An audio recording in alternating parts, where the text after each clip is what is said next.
You have your Bible this morning. Turn to 2 Corinthians chapter 11. And I thought I would just do another message that's similar to last week's message about calamity and perilous times. And this is more of the title of this message is Common Sense Things to Do in Perilous Times. You know, this is going beyond. First thing you do is pray. You all know that. I'm going kind of a step beyond that because I do believe in preparation. I do believe that it's not wrong for us to prepare, not crazy, not, ridiculous, but just make some preparations. How many of you nearly ran out of toilet paper and didn't have any? Okay, just asking because, you can go to any store in town, there probably won't be any toilet paper. Why? Because everybody went crazy and bought it. It's not because of the virus, it's just that when people think of running out of something, that's one thing they don't want to run out of. I saw that the paper products were gone, and then I went back into Kroger's last night, and the bread was just about wiped out. Well, she said, get one hot dog buns, one hamburger buns, and one loaf of bread. I thought, okay, and I found all three. Wasn't very much available, but there was enough for me to have each one of those. So I go up to the front, thinking, you don't see me with 15 loaves here and 5 packs of toilet paper under my arm. So I go up there with my little 3 loaves. She says, you can only have 2 of those. Oh, yeah.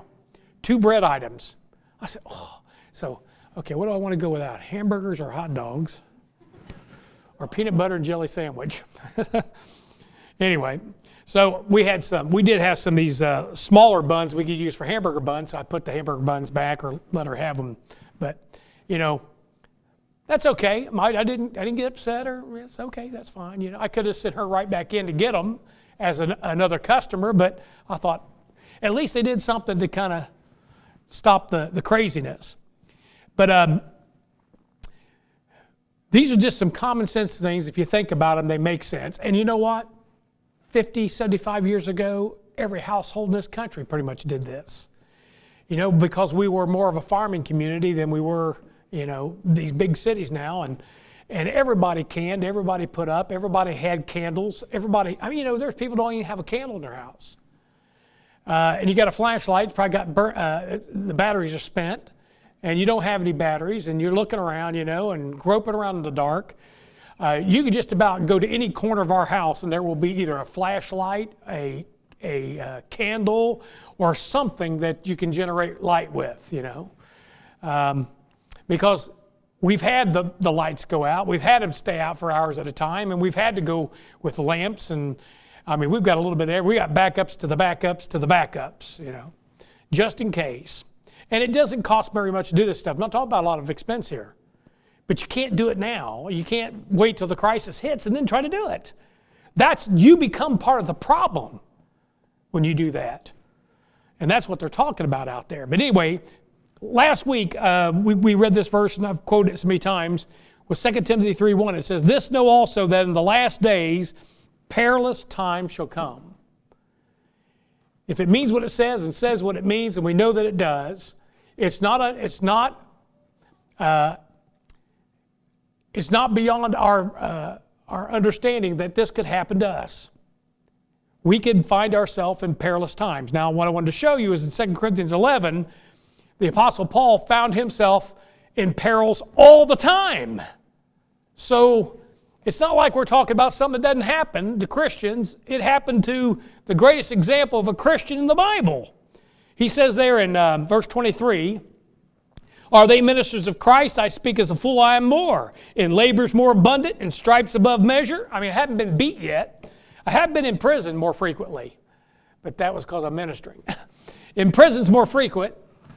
I prefer to go in under my own steam and volunteer and get back and come out the same night. Paul wasn't that way, unless the Lord got him all. He says, "In deaths oft." Man even died more than once. He says, "Of the Jews 5 times received I 40 stripes, save one." 5 times he was beaten, 39 stripes. "Thrice was I beaten with rods. Once was I stoned, and that's the time where it looks like he died and took a little trip. Thrice I suffered shipwreck. A night and a day I have been in the deep. In journeyings often. Here we are. Here's the perils. Perilous times. Perils of the waters. In perils of robbers. In perils of waters, hurricanes and tidal waves and what's those things that, tsunamis and, I know he's not talking about that. He's talking about sailing on the waters. But he says in perils of waters and perils of robbers. You never thought of that, did you? When things starts breaking down, the one thing you got to worry about is robbers. And they mean you harm. If they have to resort to violence to get what you got, they will. In perils of mine own countrymen. That can happen too. Listen, I'll tell you what, if you ever call out the National Guard, you say, the National Guard's my buddy and my friend, you better stay clear of them. Especially if you want to walk around looking like Rambo. Because they won't hesitate to put a bullet right between your eyes. Sometimes they become as bad of a problem as the robbers that are around. Because they're under strict rules of this and that, and you break those rules, they just shoot you. So be careful of that. Anytime when you get the military in and they're not used to dealing with civil situations. They're used to shooting people on the battlefield. Anyway, he says, in journeyings often, in perils of waters, in perils of robbers, in perils of mine own countrymen, in perils by the heathen. We got plenty of them around. They're at Walmart, and they're at the malls, and they're everywhere. In perils by the heathen, in perils in the city. Oh yeah, a lot of perils in the city. In perils in the wilderness. You used to call them highwaymen. Where you're traveling from one point to another, you're traveling through some country roads, and guess what? They got something set up to stop you and rob you. In perils in the sea, in perils among false brethren, in weariness and painfulness, and watchings often, and hunger and thirst, and fastings often, in cold and nakedness. If God allowed that to happen to Paul, why do you think he wouldn't allow some of that to happen to you? Perils, perilous times. In Lamentations chapter 5, let me read this to you. It says, our fathers have sinned and are not, and we have borne their iniquities. Servants have ruled over us. There is none that doth deliver us out of their hand. We gat our bread with the peril of our lives. Panic buying right there. We gat our bread with the peril of our lives. That's why you want to have a little bit in your house and not have to run out and get it. Because of the sword of the wilderness. Our skin was black like an oven because of the terrible famine. Eventually you start turning black from famine. They ravished the women in Zion. They raped them. They ravished the women in Zion and the maids in the cities of Judah. Princes are hanged up by their hand. And the faces of the elders were not honored. In other words, they didn't have no mercy on the elderly. They took the young men to grind, and the children fell under the wood. The elders have ceased from the gate, the young men from their music. The joy of our heart has ceased. Our dance has turned into mourning. The crown has fallen from our head. Woe unto us that we have sinned. They could be describing America. Woe unto us for we have sinned. And for this judgment to fall in this country, what am I going to say? It's not just. God, what are you doing? I've been expecting it for years. A nation that spit in the face of God, that refuses to even say His name. One that's had more of the Word of God and the gospel preached probably than any nation on earth. And you notice we're not turning back to God. We're turning back to capitalism, nationalism. I'm all for it, man. First one to vote for President Trump. But they're not bringing a nation back to God. It's almost like the Lord's not going to allow this thing to fall like we'd really like it to, wouldn't we? We'd like to see this nation become super strong. An economic might. We'd like to see all of our rights restored to us and all those good things. And man, it just seemed like it was happening. It was just going along. Then what? The Lord just kind of threw a monkey wrench in the thing. And now, if He gets reelected, you'll be doing good. But we're not through this thing yet. You wait till we see the pain coming from down the pike from this. economically. It's going to be a tsunami. He knows it too. You can hear it in his voice. He knows. Who did that to him? It looked like the Lord did that to him. Now, I don't think the Lord's got anything personal against Donald Trump. He's just got something personal against this nation.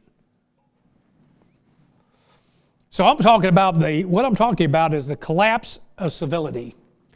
Whether it's sudden destruction or gradual decline, the sudden destruction is like, boom, it's just here. I mean, I think it was last week I was talking about this, and on Monday it started. And next thing you know, they said, oh, it's a pandemic. That means it's every continent. Is it in Antarctica?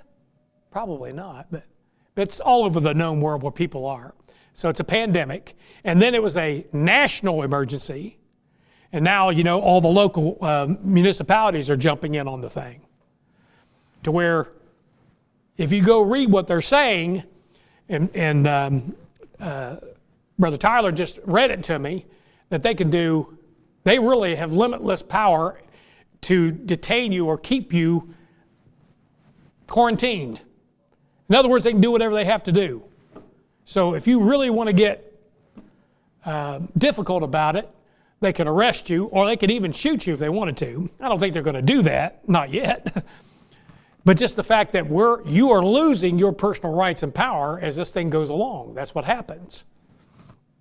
Eventually, if they declare martial law, they enact those laws that they have on the books. And by the way, they're still on the books. It's just by executive order. I can't remember. They got them all classified under one number now. I used to remember it. But Kennedy's the one that put them all together, and then the other presidents kind of combined them all under one. And it goes like this. Once they declare that thing by executive order, they can do anything. They can take you away from your family. They can take your stuff. They can commandeer your home. They can move you out of one vicinity into another. They can do whatever they want. That can happen. Okay? The collapse of civility happens because of what we call a black swan event. And that's exactly what they called this. Heard it the other day on the news. This is a black swan event. In other words, the ramifications of this, even though the thing itself is not that deadly, what it's causing could be very deadly if it keeps on. You say, is this the big one? It's sad for you to say, it's the big one. I don't know if this is the big one or not. I know that we're right here on the edge. I don't know how many times I've seen that, but this has been pretty close. I don't know if we're going over or not. We'll just have to wait and see.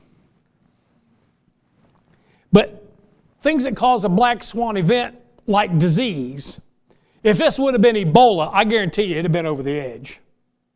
It would have been something else. They could have told you were not allowed to leave your home. Anybody caught leaving their home or in town will be shot on sight. I mean, they could do that. A super volcano would cause a black swan event. We have a couple of them in the continental United States. What's the one I was talking about over there out west? Yellowstone. That's a super volcano. If that thing ever were to erupt, about 2/3 of the country would be under ash. And most of it, about 6 feet of it. We're talking about where all the food grows. We're talking about the Midwest and all that area. All the people are in the East. What do you think those people in the East are going to do? In the cities, they're starving to death. You can't even imagine this on a scale. It's beyond your belief. The level of suffering and the level of anarchy. An earthquake. You ever thought about this? You could have an earthquake in our area. It could be strong enough that it disrupts all the power sources, disrupts your gas lines. Okay, now you got no electric and you got no gas. Can you stay warm? Can you cook? Can you get water for yourself? When your pump doesn't work, you have no power? You say, well, I got a generator. Yeah, but how much gas do you have? War could break out. Hopefully that don't happen, but boy, that could sure change the things. It could have an economic collapse. I think all of these kind of lead to an economic collapse because we're so close to one right now, we don't hardly even need a catastrophe to happen. And if you don't see that, you need to read up and find out what's going on. But I'm watching the actions of the Federal Reserve and what they're doing. I'm keeping my eye on them because they're the ones that know the temperature. They know what's going on. You know what they're doing? They're cutting the rates and they're infusing money into the system. They just 1.3 trillion, boom. Why? I thought we had a strong economy. I thought it's the strongest in the world. They're already worried. All the other nations are fusing money into their system. They're just pumping money into it. You keep pumping money, paper, into something, you dilute it. And eventually comes back and gets you. It's called a bubble. You heard of the housing bubble? This is the money bubble, the currency bubble. It's ginormous. If it pops, the whole world's going to feel it. Anyway, politicals are, I put in here alien contact. Can you imagine what that would change the face of the world if we had alien contact? I expect to hear that one of these days, maybe not actually see an alien come down or have them, land in Washington or something like that, but to give, to make contact and where they know it's intelligent life beyond Earth, where they've proven it. They may have already done it, but they'll make it known to the whole world. That'll change the face of this globe. Now, it won't change me a bit because I already know what the Bible says about those things. I already know that they're out there. I'm just going to say amen. Come on down, because that means I'm going up. I want them to come. Please do. I'm going to invite one to dinner. I'm not going to be there when he comes, but he's welcome to have whatever he wants. Regime change. That usually causes some things to fall apart. If we get Bernie in, that's a regime change. We go from a capitalistic system to a socialism. That's where all you people at work get to pay for all those bums that won't. Every last one of them. You know what? Well, no, I'm not going to say that. I was going to say something I was going to regret. I'll tell you about it later. X-flare. Sometimes it's just not the time to say something, and that was the time not to say something. X-flare, okay, from the sun. Get a strong enough one of them, they call it the Carrington effect, could wipe out our electrical grid for months. You can't even imagine no electricity for a month. I can't imagine no electricity for a month. I mean, like 1 or 2 days, we're like, wow, you think we're going to survive this? People that went out without electricity for 2 weeks said, man, it was rough. Everything in the refrigerator rotted, had to be thrown away. And we had people get people helping you. Imagine everybody's electricity's down. I mean, the bottled water they bring around to you, I mean, it might happen for a little while, but eventually, and the people in these big cities, whoa. If it's off for more than 30 days, the death rate goes up to like 90%. If they stay in the cities, they die. There's nothing you can do. One X-flare can do that.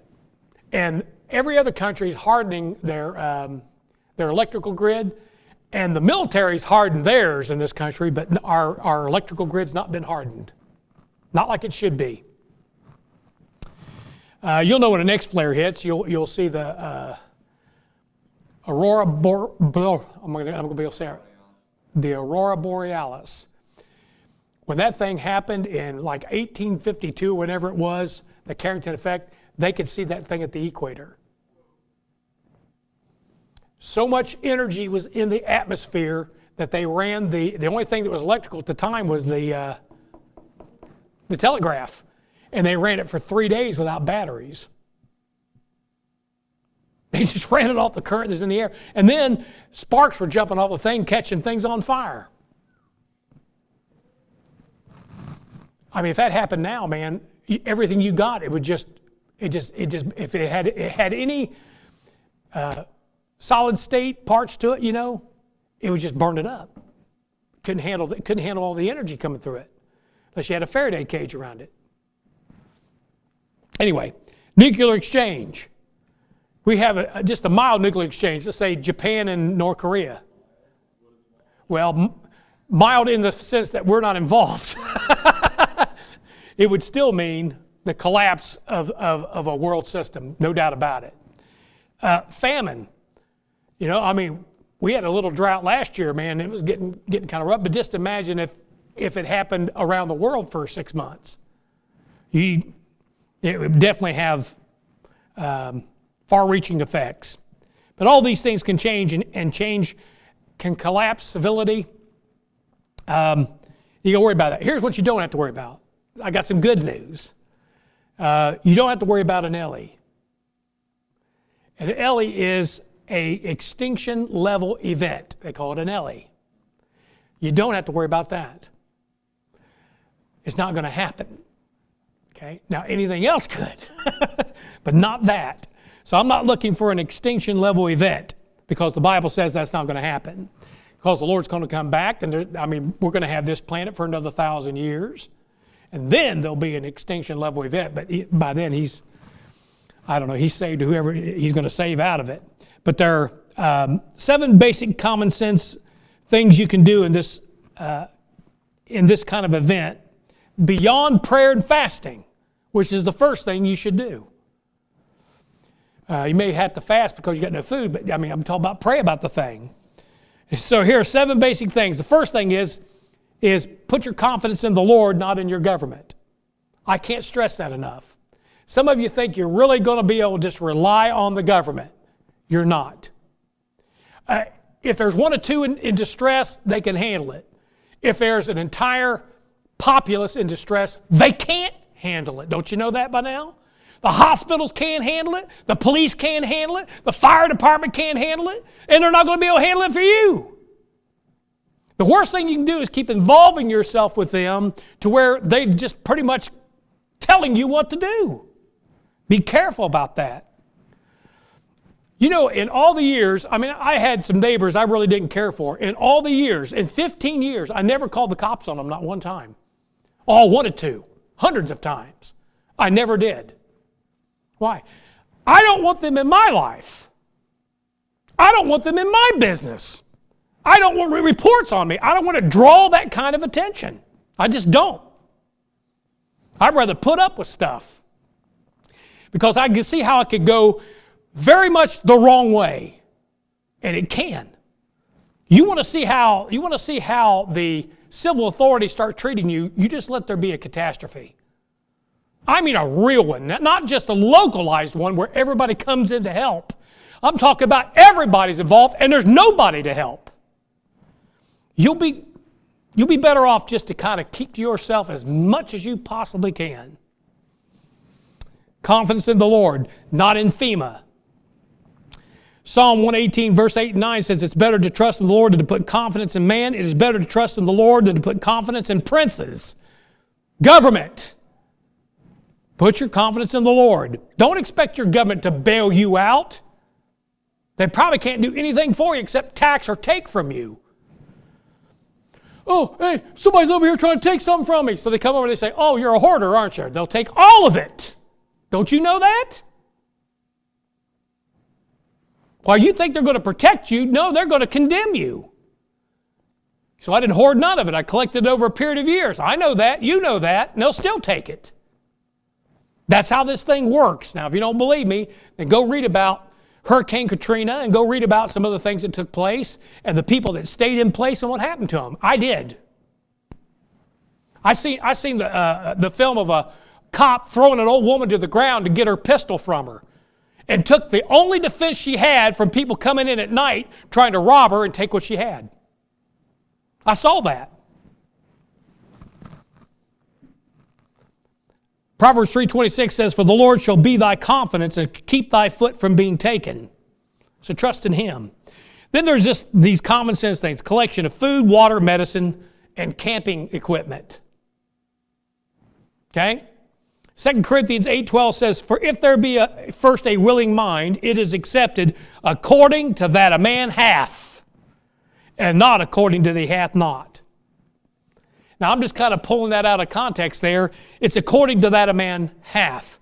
When something happens like this, it's according to what you already have, not what you think you can get. Because the more this thing goes along, the more severe it gets, the less you can get, and you put yourself in danger trying to get it. 1 Kings 18:4. And I mentioned this last week. I need to move along here. Beating my gums too much. 18:4. For it was so when Jezebel cut off the prophets of the Lord that Obadiah took 100 prophets and hid them by 50 in a cave and fed them with bread and water. Now we don't know how long he fed them, but there was a 3.5-year drought going on. And Jezebel was trying to wipe out all the prophets of the Lord. Now we know that Elijah is being fed by a bunch of birds that are stealing it from the king's table. But these fellas, they're getting bread and water from who? Obadiah. You ever tried making bread and water out of dirt and water? I mean, you got to have flour, right? You got to have something to make the barley or something to make the bread out of. He's feeding 100 people every day. Now, they ain't getting much, but they're staying alive, aren't they? How's he doing that? Somebody prepared. Somebody had something set aside. Somebody had an ability to provide for somebody else. You see, this is not so much about you providing for you. This is about you providing for someone else and being a great witness during a time of calamity. That's what this is really about. You should try and secure a 90-day supply of prescription drugs. You can do that. Your doctor will allow that usually, unless it's some level 4 narcotic or whatever, but you can get usually what you need. You probably ought to try to have a 90-day supply at all times. I mean, I'm just telling you, it'd be best. Because if things go down, I mean, even the electrical system, guess what? They can't bring you up because they're looking at a computer, not looking at paper anymore. You might find it very difficult to get what you need. Have at least 1 gallon for each person in your family per day of water. Having a store of water, drinkable water. I don't have that problem. I got a 40-foot deep well.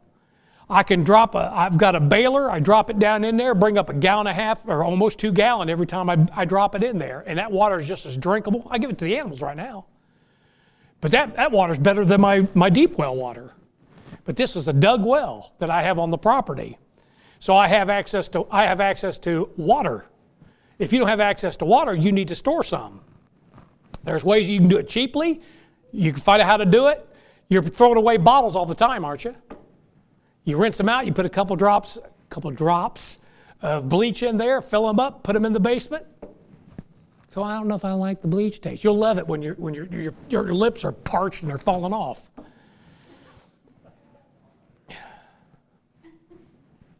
Not about taste here. Okay. Have an assortment of food that can be eaten right out of the can and food that can be cooked for hot meals. Sometimes you may not have the ability to eat. You may have to go on the run. I mean, you may have to leave your property too. That's a possibility. Things like that happen all the time. Train wrecks and noxious chemicals from plants and stuff like that. You may have to grab some food, throw it in a backpack or throw it in a bag and leave. Well, have food that you can eat. Collect camping equipment or survival gear and do this cheaply. Don't go out and buy you can buy stuff dirt cheap. Get a sleeping bag that's rated for 10 degrees or 0. If the heat goes off and you've got a sleeping bag that's rated that low, you'll be as toasty and as warm snug as a bug in a rug. I'm telling you, I sweat to death. I've got one that's rated for like 30, and I can't even get in the thing. I'm in there for 30 seconds. It'd be freezing outside, but it's so warm inside that bag, I can't stand it. So, you want to keep your kids warm, you can throw a couple of them in a bag, man, they'll be good. Not into the river, but just in a sleeping bag. Okay. Sleeping bags.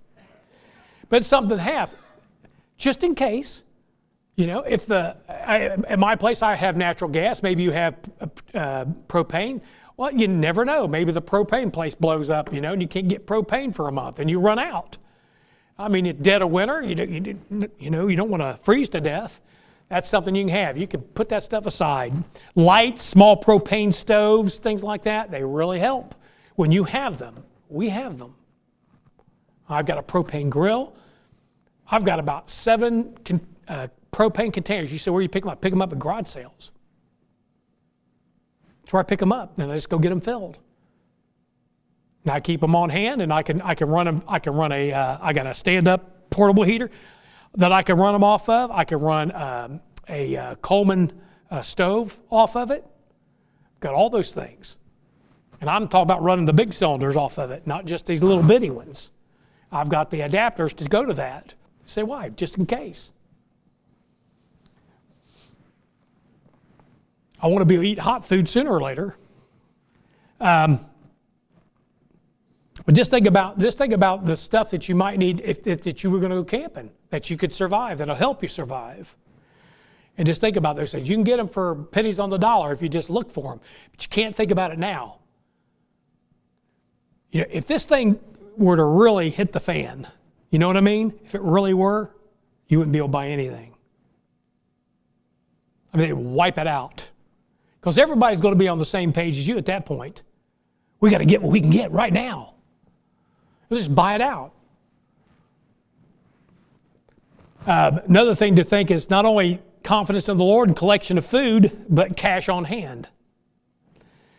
One thing happens in a catastrophe is the banks are not very cooperative. And you can go to the bank and they'll say, well, because of what's happened, there's the flow of money is pretty lean. So we're going to allow you a couple $100. Couple hundred? I need a couple thousand right now. You're not going to get it. You'll be lucky if you get a couple hundred. Then there might be a run on the bank and they'll shut it down. Imagine you're standing in line at your bank and it's a line out to the road, and all of a sudden the door goes shut, gets locked, the guard's standing there, and that's it. And you need food. Last thing you want to do during civil unrest is head to the bank. Any run on the bank will end up in most being turned away. You want emergency money of small bills, enough to buy food, water, medicine, if it comes to a long haul.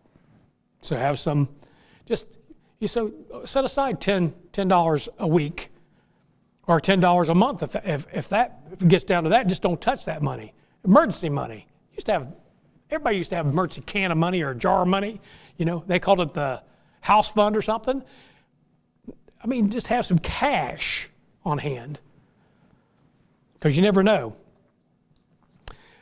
We talked about concealment. I'll give you another verse on that. And this is the thing that just blows me away.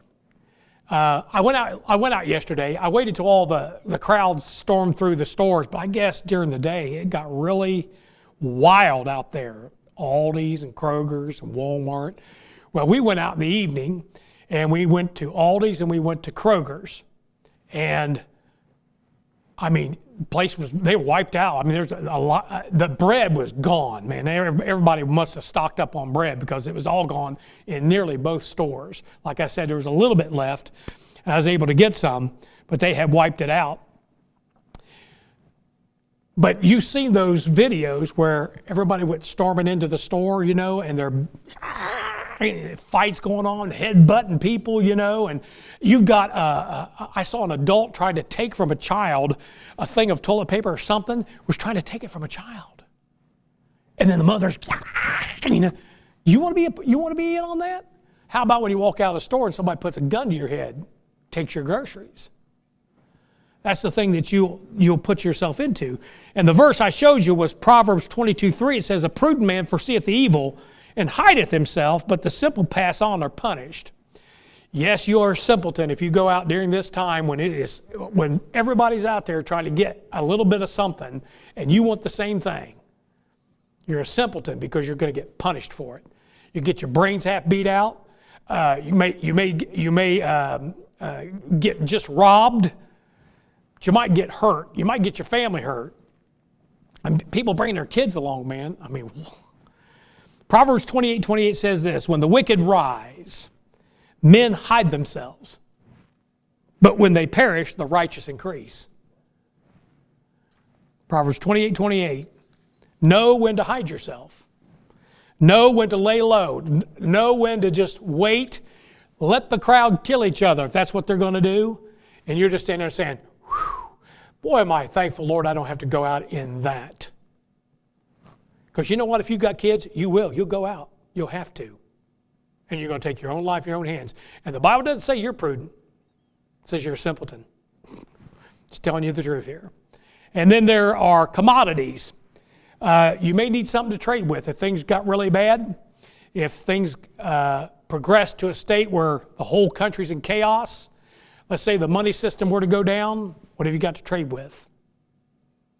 That's what's going to matter. I'll show you this. 2 Kings 4 says, verse 1 to 7, now there cried a certain woman of the wives of the sons of the prophets unto Elisha, saying, Thy servant, my husband, is dead. You've got to think of that too. And thou knowest that thy servant did fear the Lord, and the creditors come to take unto him my 2 sons to be bondmen. That's a pretty serious matter. And Elisha said unto her, What shall I do for thee? Tell me. What hast thou in thine house? She said, Thine handmaid hath not anything in the house, save a pot of oil. Pot of oil. Probably talking about olive oil here. Then he said, Go borrow thee vessels abroad of all thy neighbors, even empty vessels, borrow not a few. In other words, get every vessel you can find. Every jar, every pot, every pan. And when thou come in, thou shalt shut the door upon thee and upon thy sons. In other words, this is something you don't want other people to see. You don't want them to see what you have. You don't want them to know what you have. You want to just kind of keep that on the down low, because they'll label you as a hoarder, and you're not a hoarder. You're a prepper.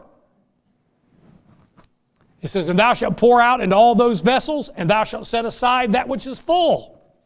She went from him and shut the door upon her and upon her sons, who brought the vessels to her, and she poured out. And it came to pass, when the vessels were full, that she said unto her son, Bring me yet a vessel. And he said unto her, There's not a vessel more. We done filled them all up, Mom. And the oil stayed. You say, what did the Lord do for her? He gave her a commodity. Because it says, Then she came and told the man of God, and he said, Go, sell the oil, pay thy debt, and live thou and thy children of the rest. Do you see it? He provided her a commodity to sell, to pay her debts, and to live off of, till the famine was done, or till the thing passed. He created a commodity, something other people want, when paper money no longer can buy anything. So commodities like gold, silver, that's always been money, always will be money. Bible references those 3 metals, gold, silver, and brass. Those 3. Brass is a little bit different constitution than our copper penny. But our copper, when it was copper, by the way, it's not copper anymore. It used to be mainly copper and a little bit of zinc. I think brass has a different ratio, but it's about the same thing. But you had gold, silver, brass. You had gold for your rich class. You had silver for your middle class. And you had the widow's mite, bronze, for your lower class. Triune being, triune God, triune metals for a capitalistic system. But that was real money. Now, your change is pot metal. Your pennies aren't copper. Your nickels aren't nickel, I think. I don't think they are. Your quarters aren't silver anymore. And they're probably not even made of very much copper anymore. They're almost worthless. And your paper is still paper. It's a reserve note. It's not a silver certificate or a gold certificate like they used to be, being backed by something precious. It's just paper. And you know what? When everybody thinks it's just paper, it's paper. You understand that? When everybody thinks it's just a bunch of paper, that's when you're in real trouble. Right now, you think it's money. You go to the store, the guy at McDonald's thinks it's money. You hand him that, he gives you money. Hand him a blank sheet sometime, see what happens. You say, well, it's paper? Yeah, but that's not money. Yeah, but that's not money you're holding in the first place. It's currency. Real money is gold, silver, and brass. That's real money in the Bible. If you don't have that, do you have food? People trade for food. They'll trade for guns. Guns probably will be worth more than gold and silver. It's kind of it's one of those things that you got that, well, the government tried to get from you. Why? Because they don't want everybody. See, that's why the Second Amendment is so hated in this country by by the government. Eventually, they don't want you to have it because they know sooner or later you're going to turn those guns on them because of what they're doing. And guess what? That's why you were given that Second Amendment. To guard against a tyrannical government. Not to hunt, not to plink in the backyard, but to be able to fight against a government that has turned on you. So you think they're not going to try to get them from you first? They know the handwriting on the wall where this thing's going. They're not that stupid. So they disarm you. Then they can kill you as they need to. And I understand we got the best government in the world right now, kinda. But it can fade fast, man. Come on. You think Bernie ain't gonna take your guns? He'll take them all. So will Biden. Oh, Joe, Sleepy Joe will take them. He's already got the guy. He's already got Beto. He's already got him lined up to come and take all your guns. Needful things. What do people need? That's what'll be worth something. Okay, your little figurines and stuff? Nope. They probably wouldn't even get you a sugar cube. I mean, you got to have something people want. Skills. See, now that's where I'd starve to death. I don't have any skills. Brother Paul's got skills. I mean, he could probably stay alive. I'd have to be mooching off him. You know, he'd have to work 24 hours a day, but he's got some skills. Luxury items. And I'll give you one. I mean, obviously you know that alcohol would be a luxury item, but coffee. Coffee would be a luxury item. So if you had a lot of coffee, you could trade coffee for things. There's all different kind of things. But I found out this, and I was kind of amazed. I found out that preachers was one profession that people needed. I thought, finally, the world sees my worth. What am I there to do? Tell me. Oh, that's right. Bury the dead. Say some words. That's my job. I've got here a note. In civil unrest, natural catastrophe, political upheaval, war, etc., supply chains are often interrupted for long periods of time. It's not that you'll have to go indefinitely like that, but you may have to, let's say 6 weeks. Could you make it? Could you make it 6 weeks? You got enough food in your house to go 6 weeks? Enough water? Got enough medicine? Got enough cash if you had to do something? Got anything to trade? Can you protect yourself for those 6 weeks? Then everything goes back to normal. Could you do it? I think you need to ask yourself that. I mean, even FEMA says, what, 7 days? I think they may even be up to 2 weeks now. They were 3 days one time, and then they went to 7, and I think they keep going up because they can foresee it. They've been in situations where people, I mean, even if a tornado blew through your neighborhood and disrupted your power source, you could find yourself having to rough it for 6 weeks. Just combat ready. And I know I'm going way over. Sorry about that. Combat ready. Be prepared to defend your family.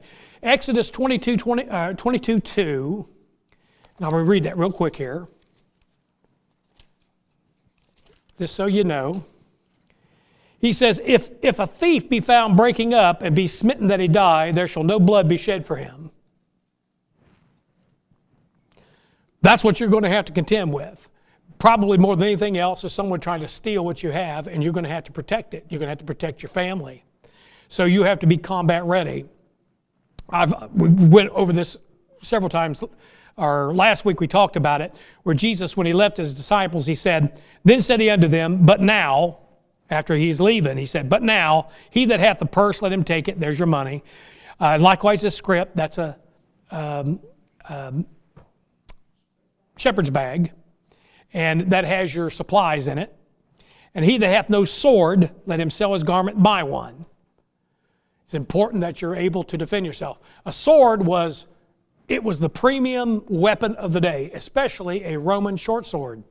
And it wasn't some big long sword because they didn't know Peter had it. Peter pulls this sword, it's a concealed weapon. That's when he hacks off Malchus's ear with it, okay? But he had a sword hidden on him. Well,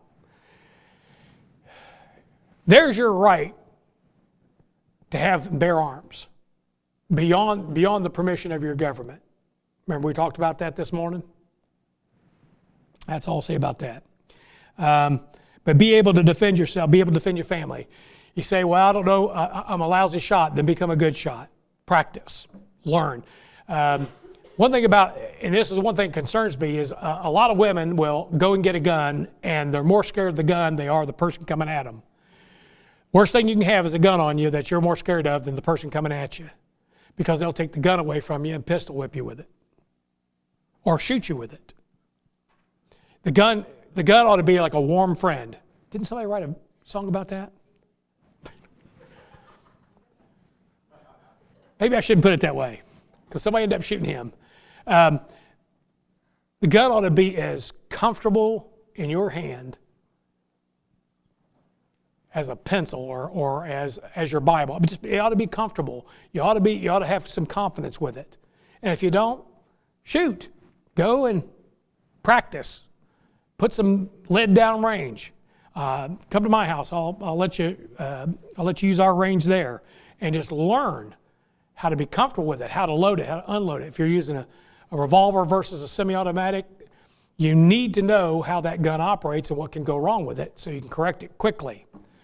You don't have that problem with a revolver. But it's necessary to be combat ready. Defend yourself, defend your children, defend what you own. Your 911, they're not coming, man. They're not coming. When you have a catastrophe and everybody's in the same boat, they're not coming. In fact, you'll get a busy signal because everybody's calling 911. And if they could come, we'll be there in 2 hours. 2 hours? This thing's going to be over in 20 seconds. So you better be able to defend it. And last all, the things I did here all started with a C. I don't know if you noticed that. Confidence in the Lord, collection of food, cash on hand, concealment till a certain amount of order is restored, commodities, combat ready. And the last thing is count your blessings. And be sure to thank God for what you have, because it probably could be worse.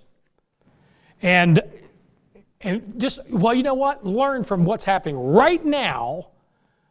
This week, learn from it. Study it. Think about it.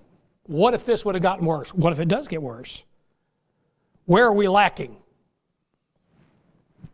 And then count your blessings. He says there in Colossians 3:15, and let the peace of God rule in your hearts, to the which also ye are called in one body, and be ye thankful.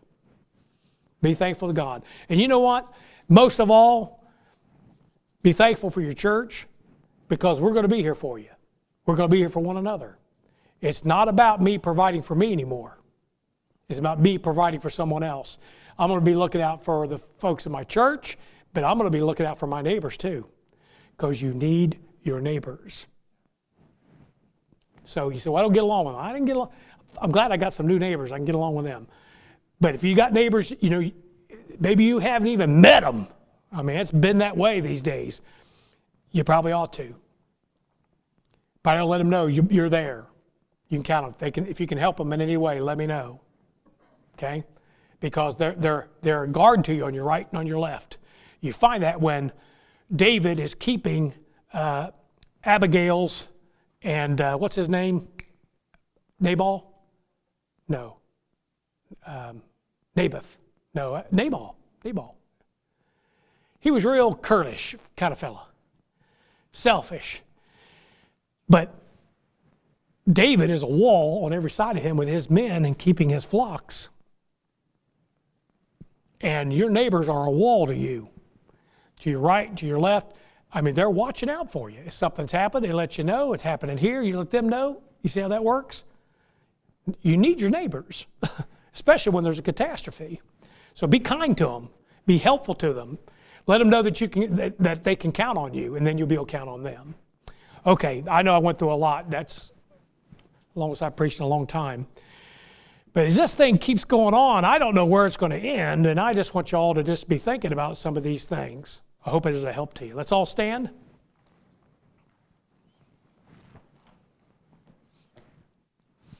Let's close in prayer. Father, we thank you, Lord, for the word.